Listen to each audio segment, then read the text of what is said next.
Bienvenue sur ma chaîne les amis, pour ne rien manquer de mes prochains épisodes. Pensez à vous abonner et activer la cloche de notification. Je compte sur votre soutien et vous souhaite une excellente écoute. Quand j'étais enfant et que je jouais avec mes amis, j'étais toujours celui qui changeait de métier. Je me lassais vite d'un rôle. J'avais besoin d'en essayer un autre. Peut-être que je cherchais ma vocation. Une chose restait sûre, j'aimais le changement. J'avais arrêté mes études très tôt et je me mettais à enchaîner les petits boulots. Dans ma petite ville, le travail se faisait rare, alors je la quittais, elle et ma famille, pour une ville plus grande. Je me disais qu'ici au moins, il y aurait des opportunités. J'arrivais dans la grande ville avec une valise fatiguée et une adresse froissée au fond de ma poche. Les avenues semblaient plus larges, le bruit plus dense, l'air plus lourd. Je gagnais la périphérie et je m'installais dans un petit 2 pièces au rez-de-chaussée d'un immeuble terni. 2 pièces, un lit, une table, cela me suffisait. Je trouvais rapidement du travail dans un café près des ateliers. Les journées s'enchaînaient, simples et longues. Je servais, j'écoutais, j'observais. Peu à peu, une idée s'imposa. Ouvrir un jour mon propre café. Je mis de l'argent de côté et gardai le silence. 2 ans passèrent. Un local se libéra au coin d'une rue poussiéreuse. Étroit, volets grinçants, murs fendillés, mais il m'appelait. Je le pris. Je repeignais, je nettoyais. Je plaçais les tables une à une. Il y avait une petite arrière-cuisine. Et je fis installer un comptoir avec une vitrine pour exposer quelques desserts visibles depuis la salle. Quand la machine se mit à vibrer, l'odeur du café chaud remplit l'espace. Mon endroit existait enfin. Les clients commencèrent à venir. Rien d'extraordinaire. Des habitués, des visages pressés. Quelques mots échangés. Puis le silence. Un jour, un étudiant entra. Il demanda à travailler parfois entre ses cours. J'acceptais. Le reste se passa simplement. Je travaillais. Le café tenait debout, cela me suffisait. Un soir, alors que la pluie tombait sans fin, et qu'il n'y avait pas un chat dehors, je passais mon temps à ne rien faire au café. Il se faisait tard et, à cause du temps, aucun client ne se présentait. J'avais terminé le rangement et attendais l'heure de la fermeture. Juste à ce moment, la porte s'ouvrit. Quelqu'un entra, trempé de la tête aux pieds. Son parquet était un peu trop large et trop long pour sa taille, et la capuche tombait sur la moitié de son visage. Au début, je crus à un homme, mais quand elle baissa sa capuche et rejeta ses cheveux longs et mouillés en arrière, je vis qu'il s'agissait d'une jeune femme. Elle regardait autour d'elle avec un mélange de gêne et d'inquiétude. Elle posa son parka mouillé sur sa chaise et s'assit. Elle tremblait et allongea ses mains sur le radiateur mural pour se réchauffer. L'eau de ses cheveux ne cessait de dégouliner. Je pris un menu en main et allai vers elle. « Bonsoir », lui dis-je, j'ai posé le menu devant elle. « Voici la carte, je vous laisse un instant pour consulter. » Ajoutai-je avant de préciser que je reviendrais pour prendre sa commande. Elle me regarda un bref instant, puis détourna le regard. Ses mains continuaient de trembler. À voix basse, elle me demanda « Est-ce que je peux avoir un thé, s'il vous plaît ?» Tout montrait qu'elle était entrée uniquement pour s'abriter de la pluie. « Bien sûr », répondis-je, et je retournai derrière le comptoir. Je préparai rapidement le thé et le laissai infuser quelques minutes. Pendant ce temps, je préparais une petite assiette de gâteau sec, une chose que je ne faisais pas habituellement, mais son état me donna envie de lui faire un geste. Je pris le plateau et allai à sa table. Je glissai le plateau sur la table, déposai doucement l'assiette devant elle, puis le thé fumant à côté. Elle me regarda, étonnée. « Excusez-moi, je n'ai commandé qu'un thé, » dit-elle. « Ne vous inquiétez pas, » répondis-je en souriant. « C'est juste un petit geste pour accompagner votre thé. » Elle fixa l'assiette comme si elle l'admirait. Je m'éloignai de la table et passai derrière le comptoir, mais je ne pus m'empêcher de la regarder une dernière fois.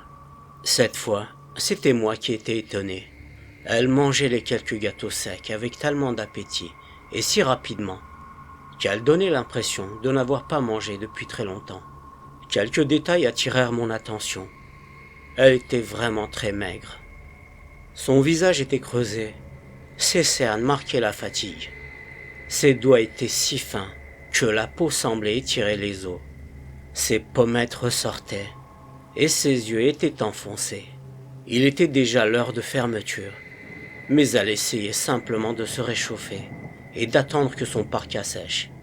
Elle tenait son thé entre ses mains et prenait de petites gorgées, comme si elle avait peur de finir son verre trop vite. Alors que je faisais le rangement, je n'avais pas pu vaincre ma curiosité. Je la tutoyais. « Excuse-moi, est-ce que tu attends quelqu'un ?» Elle répondit, toujours d'une voix basse et craintive. « Non, je n'attends personne. » Je lui dis, « C'est l'heure de la fermeture. Et en plus, il pleut énormément, il se fait tard. Je vais aller à l'arrêt de bus. » C'était le seul arrêt dans le quartier. Je repris. « Si tu dois aussi y aller, je peux t'accompagner si tu veux. J'ai même un parapluie. » Au début, elle avait eu l'air inquiète. Elle tourna la tête vers la vitrine et observa la rue déserte et sombre. Il n'y avait aucun bruit, seulement celui de la pluie qui tombait dehors. Puis elle tourna vers moi. « D'accord, je veux bien. » Elle semblait pourtant hésiter. « Je fais vite, j'en ai pas pour longtemps, » lui dis-je. Je terminai le rangement et fermai la caisse. Elle s'habilla en enfilant son parka. Je fermai les machines. J'avais déjà nettoyé le comptoir et rangé les tables. Puis j'éteignis la lumière. La pluie tombait toujours, le tonnerre grondait de temps en temps. Les lumières jaunes des lampadaires tremblaient sous la pluie. On sortit ensemble sous le store légèrement baissé. Après avoir fermé à clé et baissé le rideau métallique du café, j'ouvris le parapluie et on se mit à marcher vers l'arrêt de bus. La jeune femme essayait de rester à distance. Et moi, je tendais le parapluie vers elle, même si la pluie tombait sur mon épaule. On ne prononça aucun mot jusqu'à l'arrêt. Mon bus arriva avant le sien. Je ne voulais pas la laisser seule, alors je le laissai partir. Quand son bus arriva, elle leva la tête légèrement vers moi et dit à voix basse « Merci » sans me regarder, puis monta à bord. Je me sentis rassuré. Je ne la connaissais pas, mais je n'aurais pas eu le cœur à la laisser seule à cette heure tardive. La pluie frappait mon visage et je fus presque complètement mouillé. J'étais trempé.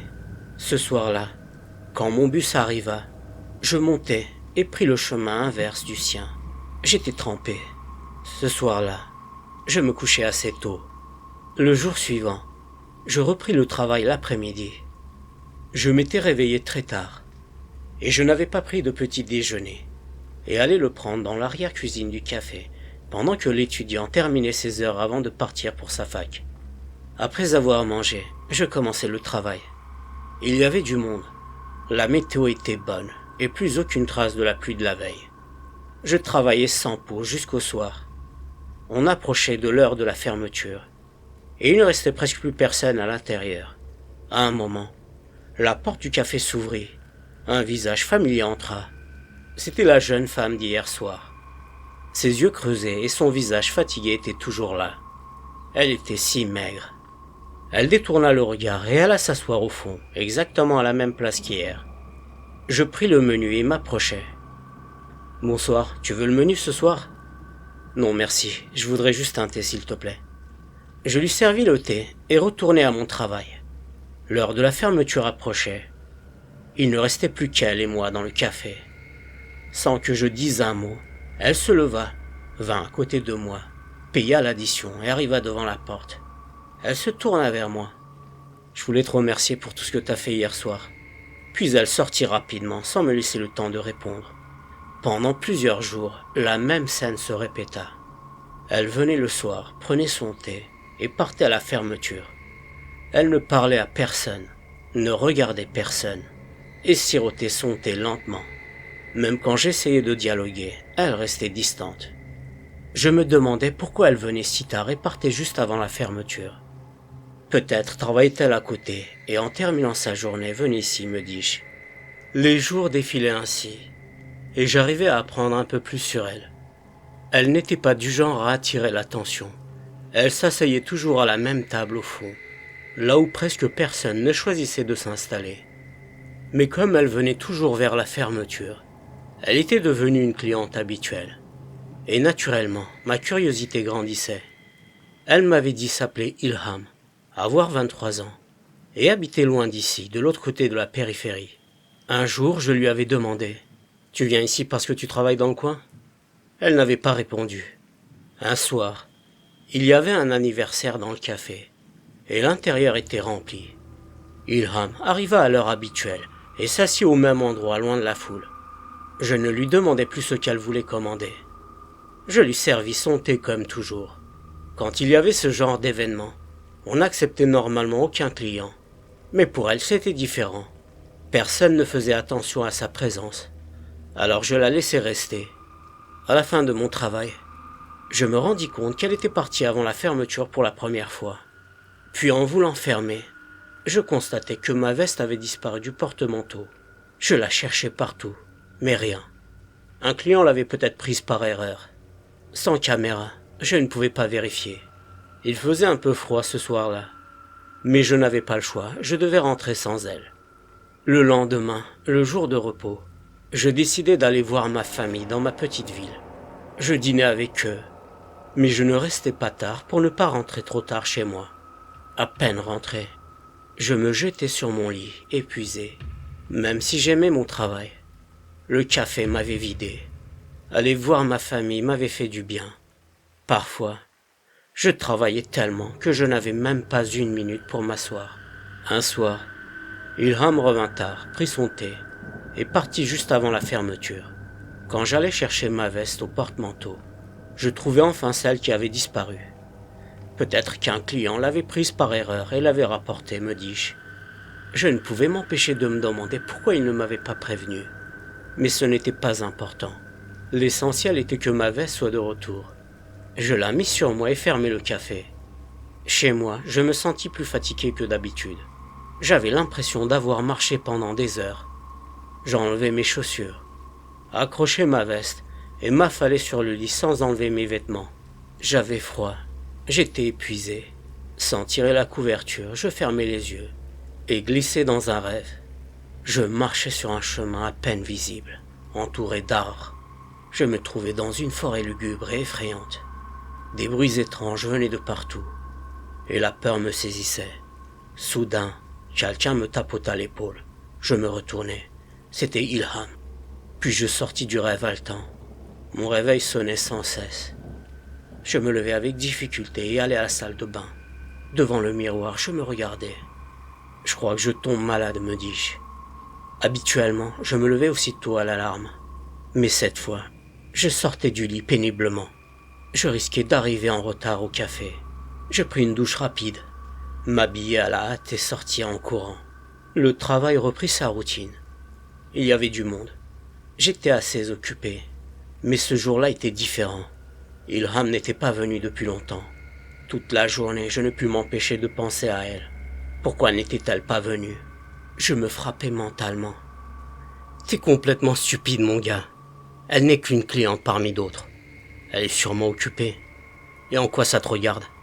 Même en essayant de l'oublier, elle restait dans ma tête. Après le travail, je rentrais chez moi.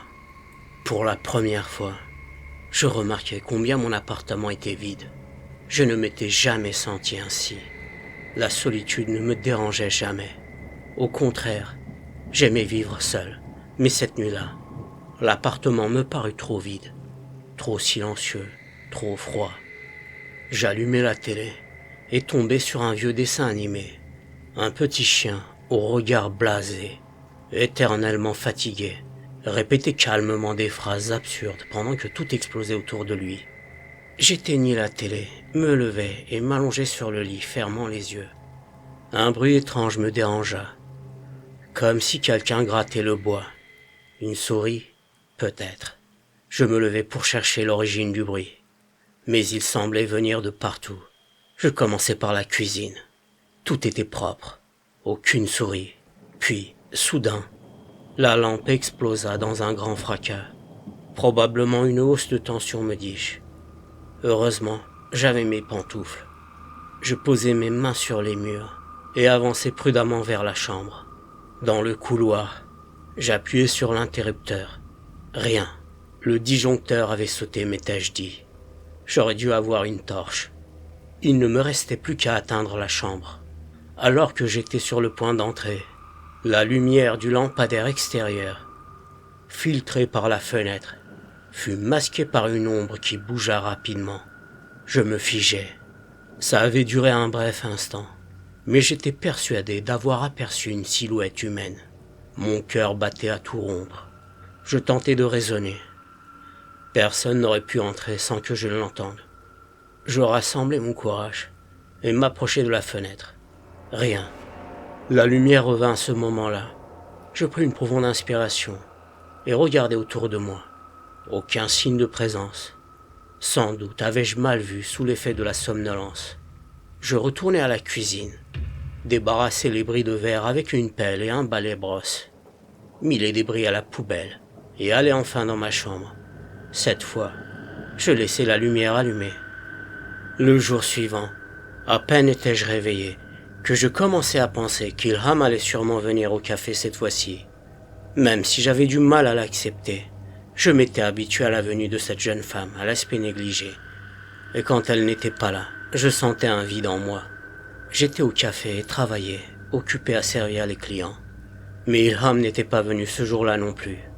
Cette fois-ci, je commençais à m'inquiéter pour elle, à me demander pourquoi elle n'était toujours pas venue. Les jours défilaient ainsi, et chaque matin, je me disais qu'elle allait sûrement venir cette fois-ci. Des millions de questions tournaient dans ma tête. Et s'il lui était arrivé quelque chose de grave? Et si elle avait renoncé à venir ici? Sans m'en rendre compte, un lien s'était installé entre elle et moi. Le fait qu'elle ne revienne plus avait commencé à me déranger. Était-ce que je n'étais que la personne qui lui servait son thé? Pourquoi étais-je si confus? Je me surpris à me demander si je ressentais quelque chose pour elle. Pourquoi ne m'étais-je pas rendu compte plus tôt ce que je ressentais pour elle? Une semaine s'était écoulée. Mes nuits étaient remplies d'insomnie. J'avais perdu l'appétit. Je me sentais comme un fantôme. Je me disais qu'elle ne reviendrait plus et que ce n'était pas la peine d'aller travailler. La seule chose que je voulais, c'était rester au lit. Quand l'étudiant n'était pas disponible, travailler devenait un supplice. J'ouvrais le café en me faisant violence. Au moment où je tournais la clé dans la serrure, j'entendis une voix familière et basse derrière moi. Mon cœur s'emballa. En me retournant, je la vis. C'était Ilham. Je restais là, incapable de dire quoi que ce soit, submergé par la surprise et la joie. Elle dit: « Je sais qu'il est encore tôt et que ce n'est pas l'heure d'ouverture, mais est-ce que je peux entrer avec toi ?»« Bien sûr, » répondis-je, et j'ouvris grand la porte, l'invitant de la main à entrer.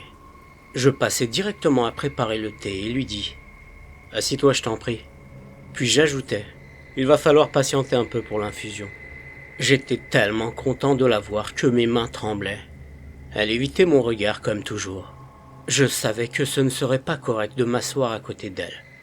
Mais je prétextais mon travail et tournais à côté d'elle. Le thé avait eu le temps d'infuser. Je ne pus résister à lui préparer un verre pour moi aussi. Puis je m'assis à sa table. Elle me regarda discrètement, puis détourna le regard et prit une petite gorgée de son thé. Peu importait si c'était déplacé. J'avais l'impression de la connaître depuis longtemps, mais je me rendis compte que je ne savais rien d'elle.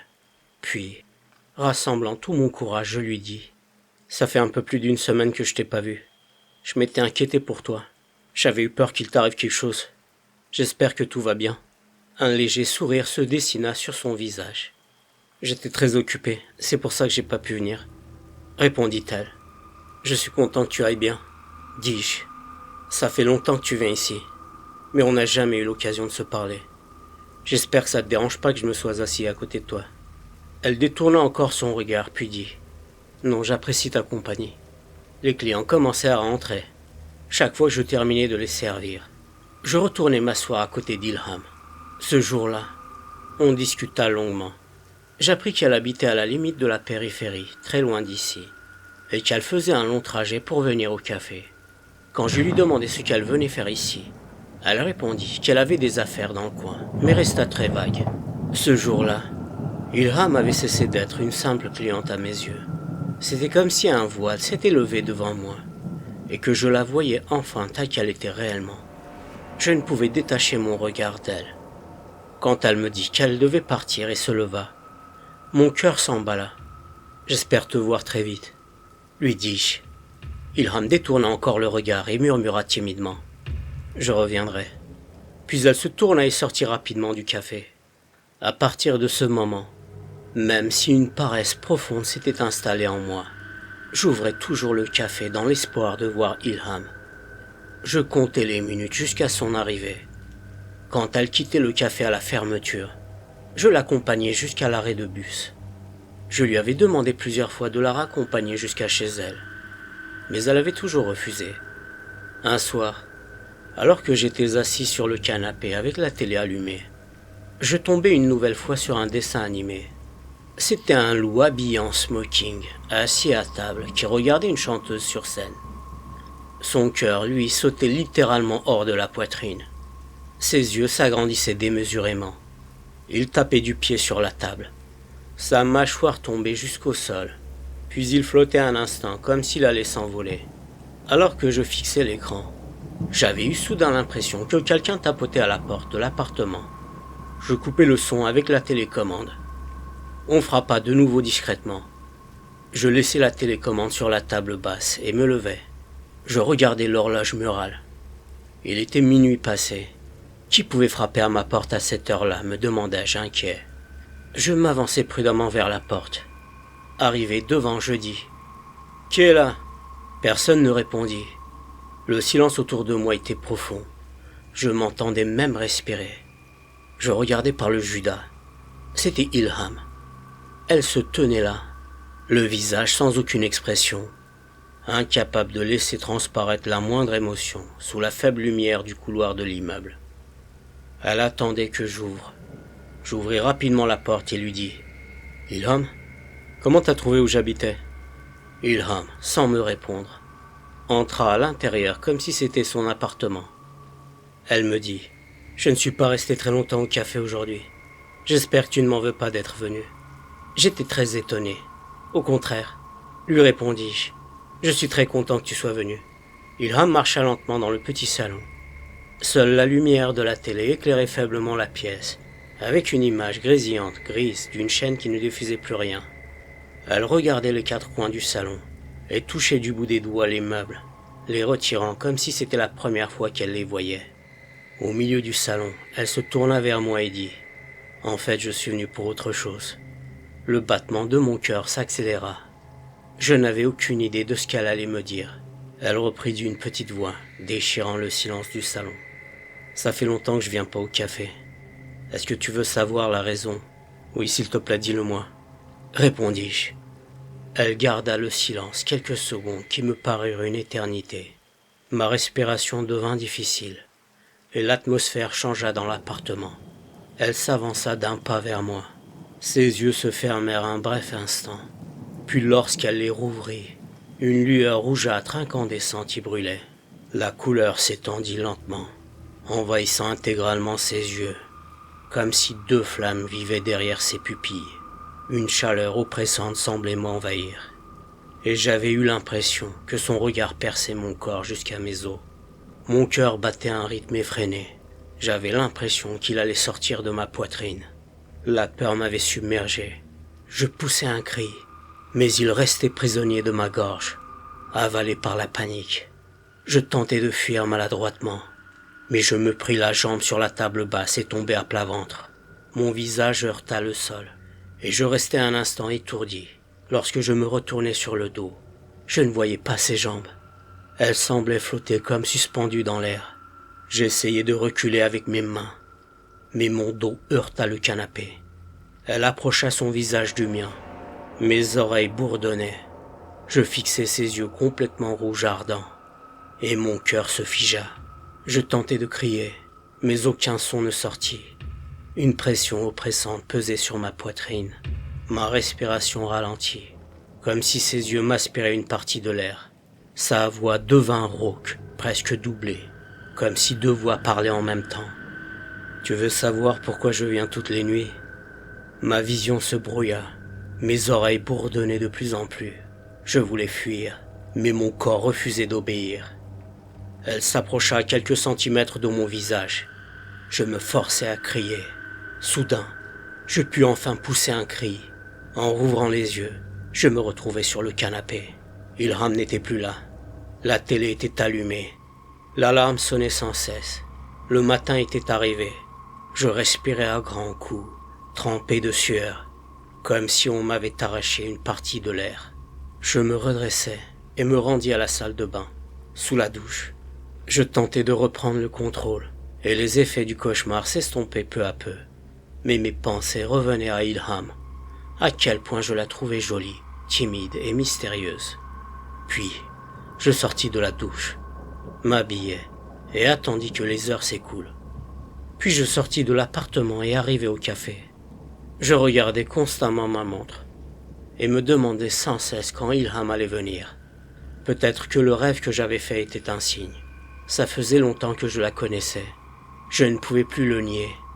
Je ressentais quelque chose pour elle. Il me fallait lui dire ce que je ressentais. Elle devait le savoir. Et si la chance me souriait, elle éprouvait peut-être des sentiments pour moi. Alors que je réfléchissais à comment lui parler, le soleil s'était couché depuis un moment. Les clients quittaient le café. Vers la fermeture, il ne restait plus aucun client à l'intérieur. La porte s'ouvrit. Mon cœur s'emballa. Je me retournai et pris une profonde inspiration. C'était réellement Ilham qui entrait. J'étais tellement content de la voir que je ne pus m'empêcher de sourire. « Salut Ilham, c'est à cette heure-là qu'on vient ?» dis-je tout excité. Toujours avec son sourire à peine perceptible, elle répondit « Salut ». Elle s'assit à la même table que d'habitude, tout au fond. Je me levai, tout excité, pour lui préparer son thé.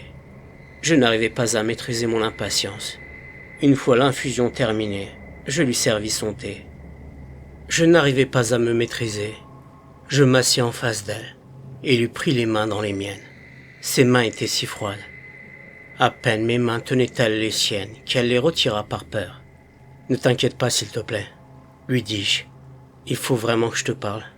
Ça fait longtemps que j'attends ça, Ilham.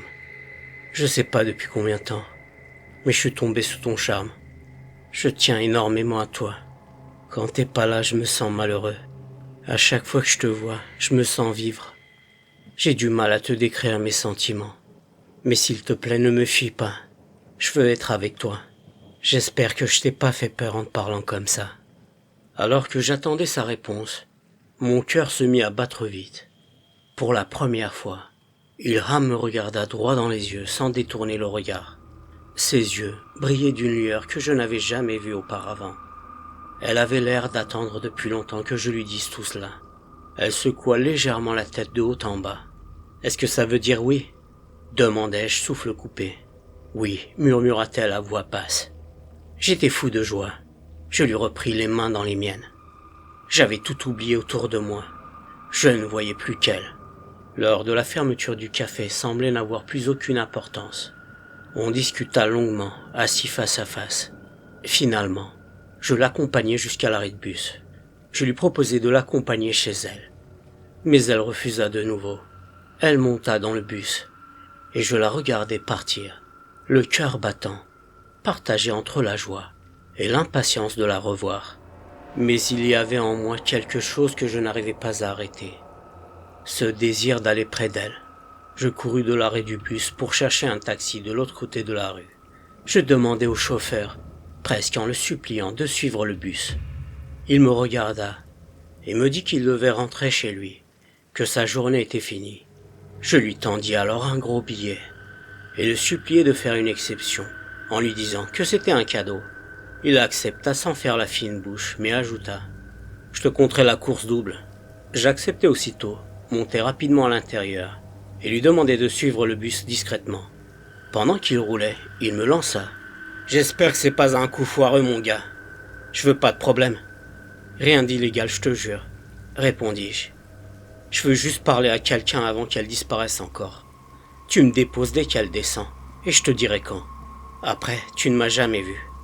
Tu seras payé le double et tu n'auras aucun problème. Fais-moi confiance. »« D'accord, ça marche, » dit-il. « Je garde la distance. Fais-moi signe quand elle descend, si c'est bien elle. » Le bus continuait sa route. Les rues devenaient de plus en plus sombres, les maisons plus vieilles, certaines sans doute abandonnées. C'était une zone pauvre. Je me demandais où elle habitait exactement. Le chauffeur se remit à parler. Il commença par me dire que l'amour c'était toujours des embrouilles. Puis il se lança dans l'histoire de son ex-femme, en déversant tout le mal qu'il pensait d'elle. Je me demandais pourquoi il me racontait tout ça. Puis il enchaîna sur sa carrière de footballeur professionnel, soi-disant brisée par son ancien beau-père. Je ne voyais aucun lien avec ce qu'il disait avant. Ensuite, il parla de ses pratiques d'arts martiaux, de boxe, et il confondit même le sport de self-défense avec le terme self-service. À ce moment-là, j'avais failli lui dire « Par pitié, arrête !» Mais je me retins. J'étais tombé sur un chauffeur bavard, un peu mytho, qui racontait n'importe quoi. Mais il paraissait gentil au premier abord. Je continuais surtout à regarder dehors la zone dans laquelle on se trouvait. À un moment, il tourna le rétroviseur intérieur vers moi. « T'es sûr qu'on est dans le bon coin ? Tu sais que c'est un peu dangereux ici, surtout à cette heure-là ? » « Ce n'est pas important, continue s'il te plaît. » Répondis-je. On arrivait dans un endroit où les maisons étaient très espacées. Le bus s'arrêta. Ilham descendit. Je demandai au chauffeur de s'arrêter aussi et de faire demi-tour pour qu'elle ne me voie pas. Alors que j'avais payé le taxi et demandé au chauffeur de m'attendre un bref instant, Ilham continuait de marcher vers un endroit isolé où il n'y avait aucune construction. Je remerciai le chauffeur et descendis à mon tour, avançant loin des faibles lumières des lampadaires encore allumés. Je m'étais retrouvé dans un secteur de la ville où je n'étais jamais venu. L'air était humide et lourd, le silence presque complet, seulement ponctué du bruit de mes pas sur le trottoir. Les maisons étaient espacées, certaines semblaient abandonnées, les fenêtres fermées, volets grinçants. La dernière maison que j'avais vue semblait à des centaines de mètres, perdue au milieu de l'ombre. Ilham s'approcha de ce lieu isolé et entra dans ce qui ressemblait à une vieille maison à moitié cachée derrière un jardin en friche. Quand je m'avançais, je remarquais les détails. Les murs ternis, la porte un peu de travers, et cette sensation que quelque chose là-dedans n'allait pas. Sa maison avait ses murs effrités, probablement à cause de l'humidité, et sa porte en bois portait des traces de moisissure. L'endroit semblait tenir miraculeusement debout, comme s'il refusait de s'effondrer. Une odeur de renfermé et de bois humide flottait autour de la bâtisse. J'avais de la peine pour Ilham, me demandant à quel point sa vie devait être difficile. Comment faisait-elle pour vivre ici ? Chaque soir, elle devait marcher si longtemps à travers ces rues sombres, quasi désertes et dangereuses, juste pour venir me voir. Le vent sifflait entre les vieilles maisons, et le silence pesant accentuait ce sentiment d'isolement, comme si la ville elle-même la repoussait. Les nombreuses questions qui tournaient dans ma tête laissèrent place à un seul sentiment, un amour immense. Je voulais entrer à l'intérieur, mais je me disais, et si sa famille était là, et si par ma présence, il se fâchait contre elle. Recevoir un inconnu en pleine nuit n'aurait pas été correct. Je me convainquis que j'étais venu au moins pour la voir une dernière fois avant cette nuit, et découvrir où elle vivait. Le bruit de mes pas sur le gravier me stressait. Puis, une lumière s'alluma dans une chambre à l'arrière. Lentement, je m'avançai. Le rideau légèrement écarté laissait entrevoir l'intérieur. Ilham était là, posant son sac quelque part, quand elle commença à se changer. Je me détournai rapidement, gêné. Mais au moment où je crus qu'elle avait fini, je me retournai. Elle était en train de fermer à clé sa chambre. C'était étrange. Est-ce qu'elle cachait quelque chose ? Puis elle retira lentement le drap qui recouvrait quelque chose. La forme rappelait celle d'un homme, mais ce n'était pas un homme. Je restais figé, incapable de comprendre ce que je voyais. Peu à peu, les détails devinrent plus nets. C'était une poupée grandeur nature faite de tissu. Elle me ressemblait, la même taille, la même carrure. Elle portait même ma veste, celle que je pensais avoir perdue. 2 boutons remplaçaient les yeux, exactement de la même couleur que les miens, au milieu du visage. Une photo de moi était cousue. C'était moi. La photo avait été prise au café sans que je ne m'en rende compte. Ilham, de profil, regardait la poupée comme si elle respirait. Son visage n'exprimait rien. Pas de joie, pas de tristesse, Juste ce vide inquiétant. Son regard était calme et terrifiant. Quand elle toucha la poupée, elle le fit avec lenteur délicieuse, comme si elle caressait quelqu'un de vivant.